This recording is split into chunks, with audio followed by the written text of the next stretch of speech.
going on, Raiders? We are currently on the tail bit of this personal reward CVC or clan versus clan in Raid Shadow Legends. I'm almost there to the max contribution points. We are at 75,000 at the moment, and I have not done a good chunk of Shogun objectives. Actually, I haven't done any of it yet, and as you can see, it is ×2. However, I did touch up on the forage objectives, the faction wars, although I can't get very far in faction wars, and anything else that I kind of do on the day-to-day basis like Demon Lord and Arena. Is Shogun new? Because honestly, I never even saw it or heard of it until now. Apparently, this boss encounter is for you to farm to get these extracts in order to ascend accessories. I have yet to touch this boss at all whatsoever, so we're gonna jump in with y'all today. Hold the front door. Be sure to check out my awesome download link for Raid Shadow Legends down below, getting yourself 4 awesome champions to join your roster right away. Here's the quick guide on how to do it. First, uninstall Raid Shadow Legends, log out of your account on Plarium. If you're on mobile, then log out before you uninstall. Click on my download link for Raid. Go through all the new user prompts and use a new email and password. Reinstall Raid by clicking on Play for free. After you've gone through the tutorial, check your storage for your first legendary with my link, Eleanor. You'll get 2 more epics the same way at level 15 for Tagore and Ugo at level 30. Don't forget to use a legendary promo code exclusively for new accounts. I'm going to go ahead and use TREEHUGGER for Greenwarden and Ruarc. Another great option is using the code GETALICE for Alice the Wanderer. I have some more options for you guys, especially for the new users, down below in my description, so don't forget to check that out. What are you waiting for? Let's start raiding. Creating teams to optimize and maximize my chances of winning or succeeding has never been my forte. I kind of just throw in whatever I want to do. Although looking at the boss guide gives me a small idea of what I could bring in. Me being not a min-maxer, I sort of just scan through this sucker. Something about the shade counter increases Akamori's damage, crit rate, ignoring defense, immunity to damage from poison, HP burn, and smite debuffs. Oh my lord. And if the shade counter reaches over 40 stacks, Akamori will also completely ignore damage from skills or masteries that scale based on his max HP. Eventually, it'll be fatal for your team if the shade counter reaches 50 stacks. He'll ignore 100% of champion's defense, almost guaranteeing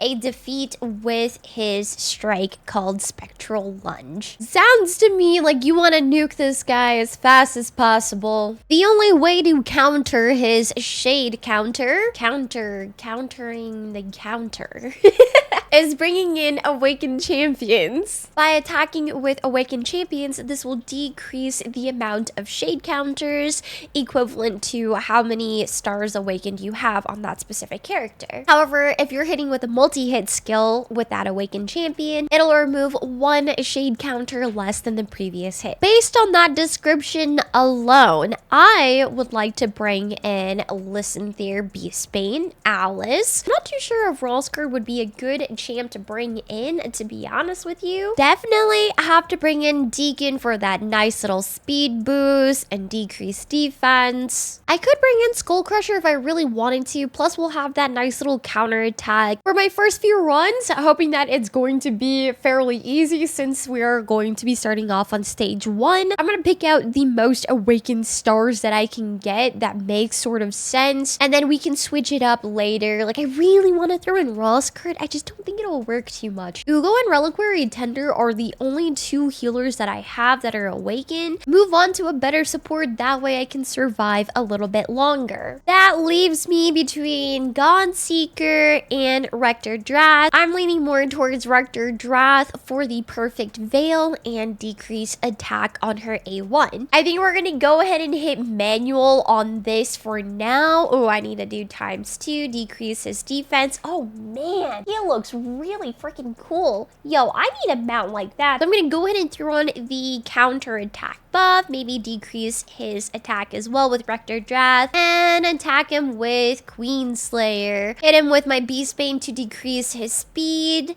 Ooh, I mean, this is stage 1. It shouldn't hit us very hard at all whatsoever. His shade counter is pretty much non-existent. Wait, what is that? I have like a fractured bone and handcuffs on my champs. What the heck? Oh, I probably should have just used her cleave one.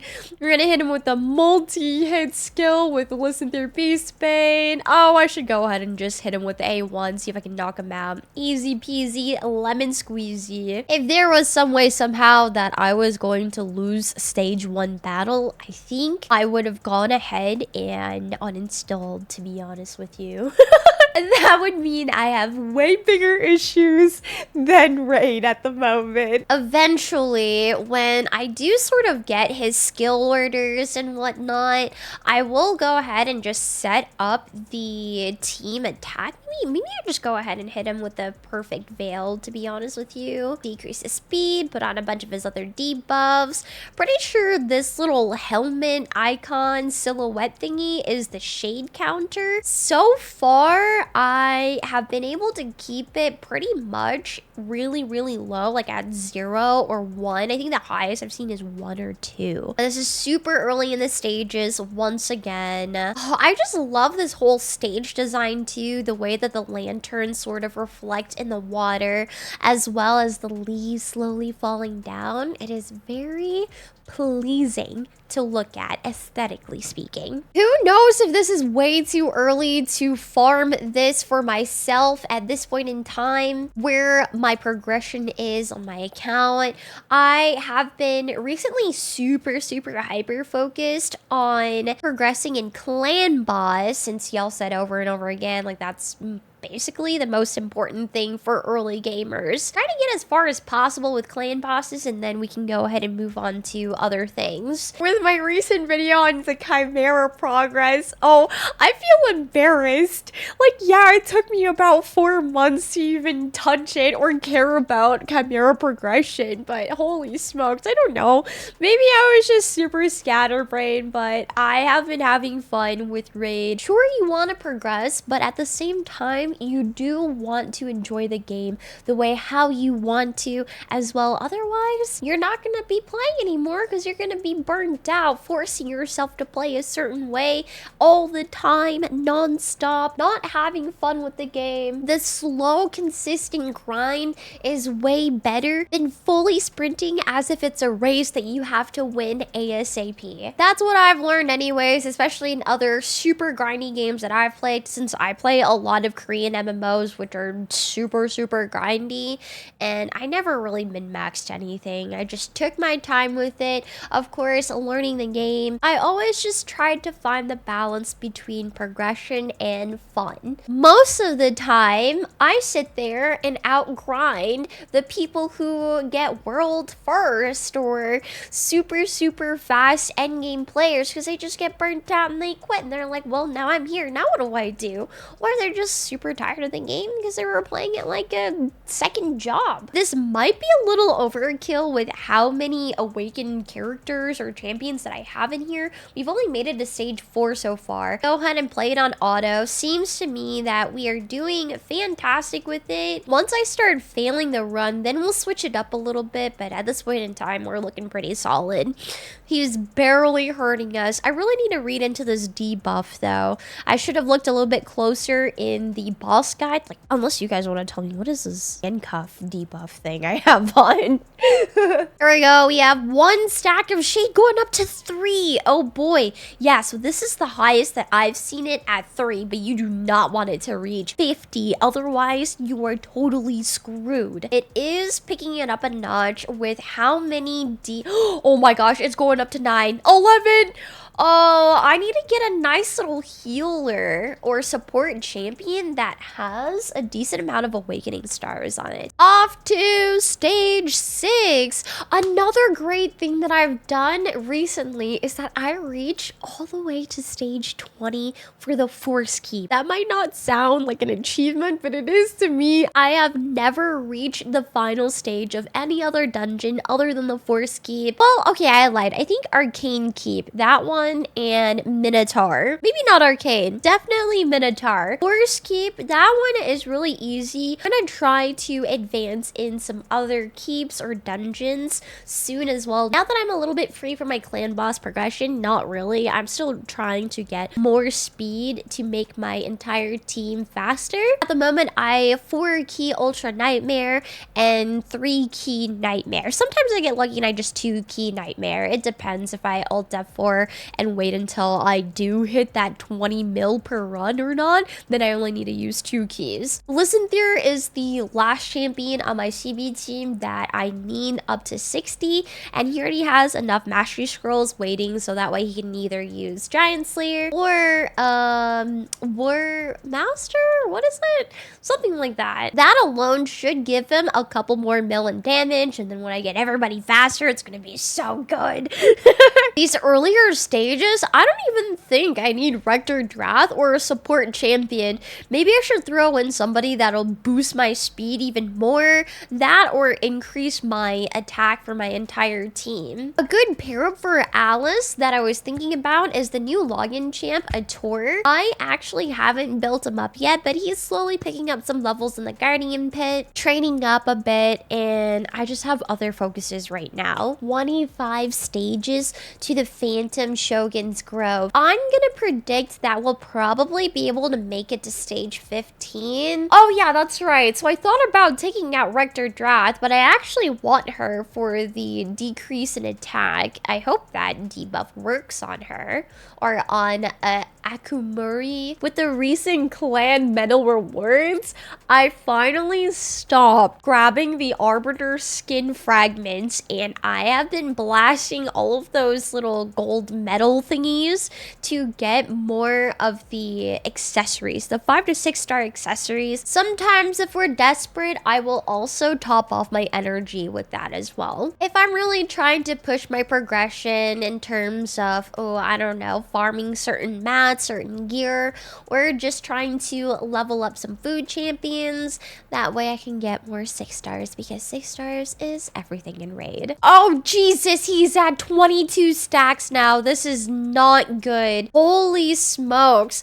Yeah, maybe this is a really bad idea, bringing in folks that have multi-hit. Sometimes when she was hitting, the number was just going up like crazy. Put in Godseeker instead of my Rector Drath and see if she does a little bit better. Oh, I honestly should delay her ability by 1 turn. She increased the duration of our buffs, but Lysanther did not get his debuffs on the boss quite yet, so this kind of hurts. Uh-oh. Dude, Godseeker, no! It's okay. She's gonna revive herself. It's fine. Wait, is she not? Oh my. Oh wait, no.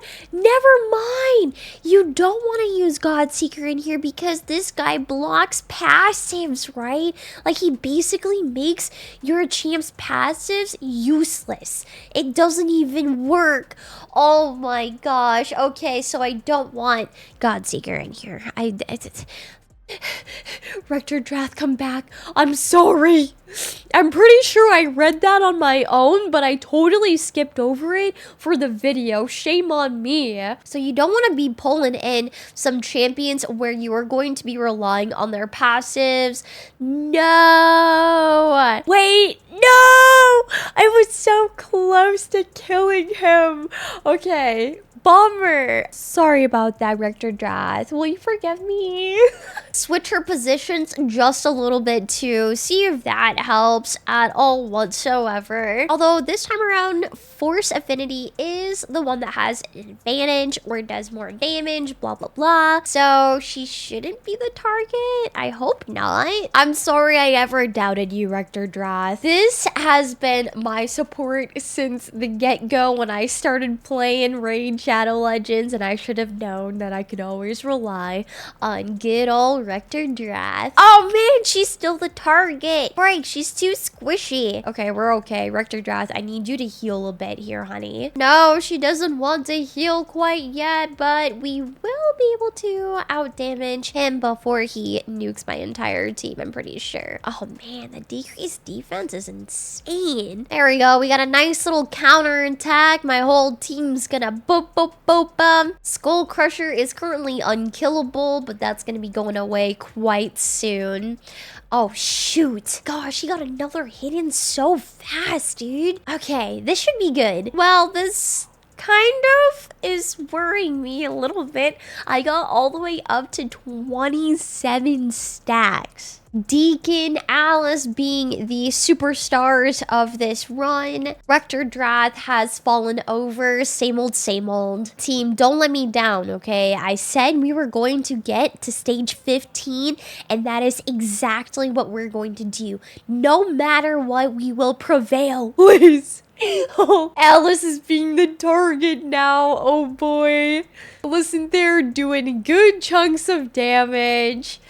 I don't really know what I need in here besides more awakening stars to bring down his stacks even more, and of course single target hits, because that's clearly what it says in the boss guidance. However, a lot of my champions that I have built up are multi-hit, especially the ones that are awakened, like listen there, Alice for example. Okay, I don't think we're gonna make it to stage 15. He's already at 37 stacks. This is doomed. No! Yeah, I have no damage left. I got close. Wonder how good Isbell is for Shogun in specific. I did manage to pull a 5-star soul for Isbell recently, and I just don't have her built up at all. She has 53 reviews, fantastic champ for Faction Wars, and scrolling down, I do see that she has some ratings in the Phantom Shogun's Grove, 4.3 with 39 ratings. The only skill that is a multi-hit for her is her A2. She might be something that I have to consider using eventually. If you enjoyed the video, please don't forget to leave a like, comment, and subscribe. That'll help me a ton as a smaller content creator here on YouTube. Don't forget to check out my Raid Shadow Legends download link down below, getting yourself 3 free champions with my link alone. A legendary Eleanor roll after the tutorial, Tagore at level 50, and Ugo at level 30. A bunch of promo codes that are valid down below in the description. If you're interested in that, most of them are exclusive for new accounts. Thanks so much guys for watching, and I'll see you in the next video. Peace!